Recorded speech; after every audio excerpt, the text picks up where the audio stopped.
I'll go. All right. Today we meet Sarah, who loves caramel ice cream, hates mushrooms, and wishes she was from Ireland. She's a people connector who has worked as a temporary tattoo artist. And 5 years ago, she sold everything to travel in her car. She is not a conformist, she's a true adventurer. Welcome, Sarah. Thank you So for having me. you're welcome. We're going to start our timer right now. So can you just tell us a little bit about, how you started out on this journey to travel in your car? What kind of prompted you to get on the road? Yeah, so to inch down the story as much as possible, I actually started my first company years before that. In the first year of the company, ended up getting divorced, leaving everything I had, and really chose a road of a little bit of hardship. So once I closed that down, I decided I was ready to keep doing business, but not ready to do it in the way I had always been taught. So a year into my next company, I was doing very poorly. I was at a bad point in life, and I decided I can either give up or I can make one big hurrah. And I chose at that point, like April said, to sell all of my belongings, hop in a car, and I chose to further my company by selling candles was our product. And then everything we do gives back. So as I drove along, as I would make sales, I would give that many meals to the mission or shelter in the local community I was at before moving on to the next city. And I myself, at that point, living out of my car, being homeless, it was a very interesting journey. And I just kept at it. I kept doing it. I had a decent map in front of me, what I thought I was going to do. And I just took it day by day, went as many places as I could, saw as many things as possible, pushed through the hard days to where gas was, really hard to pay for, and had to work a little bit in order to even get to the next town or the next campsite or the next place to park my car.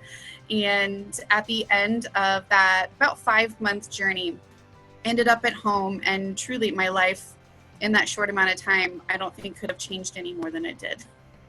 Wow, that is just an amazing thing, and probably for so many people something that I dream about doing every now and then, just kind of like reset the button. So tell us about a specific character you may have met or someone from this journey that you're still in touch with today.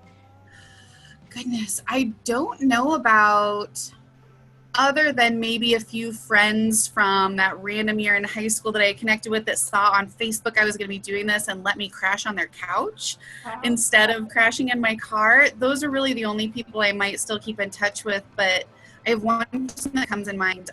He was living out of and working in one of the missions that I was delivering food to. And he and I spent the entire day together, not only cooking together, but serving together. And he told me he would never mind me using his name. So I feel comfortable doing this. His name was Moses, and he himself had been electively homeless for the majority of his life. So he was in the army when he was younger, fought in a war, and decided when he was back to live the simplest life he could, and had been traveling around homeless and living out of shelters for probably the last 30 years. The stories that just naturally came out of him and the sayings and one-liners were truly astonishing. At one point in time, I remember being not necessarily interrogated, but having a pretty intense conversation with some of the individuals that were coming through for their meals that day. And he immediately stepped in front of me and he goes, "Girl, you're too clean.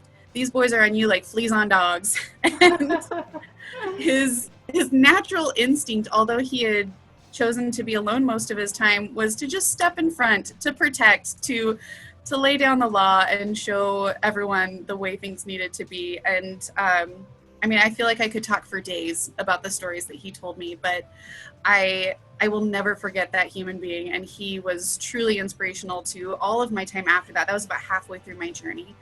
And the sayings, one-liners, and advice that I left with from a person that a lot of people maybe wouldn't have chosen to connect with are invaluable. Oh, Wow. that's a beautiful story. That's exactly what we wanted to hear, was just some of the Perfect. people. So sometimes when we travel, it's not the sights we see, it's the people we meet. And I really think you hit that right there. So Absolutely. you said that was about halfway through. Was there a time on your trip when you just didn't think you could do it, or it wasn't gonna, you were just going to have to give up?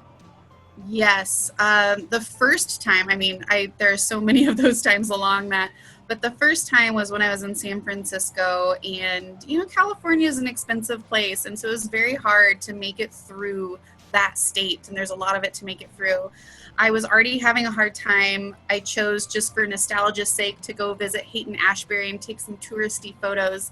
And on the outside of my car, it was printed, on a journey to end world hunger, because with the meals, that's what I was trying to do. There was a man on the street that my car infuriated him so much that I ended up running back to my car for safety because a bag of trail mix was being hurled at my face. And after a rough day of not exactly knowing where I would end up that day anyway, it was one of those toppers that when things just layer on, sometimes it's hard to get through. And I was lucky enough, that was my last day in San Francisco, and I had set aside the gas money. I had already planned where I was going next. And that drive was, through tears, through deep, contemplation, through just the time it takes to get somewhere else in a car. By the time I had reached the next place, I was reset. I had decompressed. I had given everything I had out of me. And, I gave myself the ability to start again. And that was one of the times I was about ready to just hit I-80, go home to Nebraska. Right? Yeah. What an amazing story so far. So what did your friends and family, though, think about this decision? I've always had a propensity for doing weird things. And so I think most of them were like, oh, she'll try it. It'll be fine. Whatever. Like, give it time. But I was very lucky at that time. I had just started dating my now husband, and he was the person that I would call and I would tell him I'm ready to give up. I wouldn't admit that to anybody else at the time, but I could. And he would always say, sorry, the door's locked. You got to finish. You got to keep on the interstate. You got to go to the next place, and if you can't come home, I won't let you. And he was really that encouraging. It sounds a little rude to say the door's locked, you can't come home. But, it was more he knew I needed to be pushed sometimes, and he was there to say, I know you can do it. Yeah, that sounds truly supportive. Yeah. I don't hear it as rude. I hear it as just like, you got this. Yeah. Yes, exactly. I think those I've surrounded myself with at that point in time knew what I was capable of. Oh, we hit our 7 minutes. Oh, wow. We had questions left. You did great. That was fantastic. I know. So thanks so much, Sarah, for sharing your journey. I know we have tons of other questions for you, but we'll let that be for another time. Everyone else can click below and subscribe to hear more travel stories and travel with us through real stories from real people. Thanks a lot, Sarah. Thank you, Sarah, for sharing. Yes, thank you.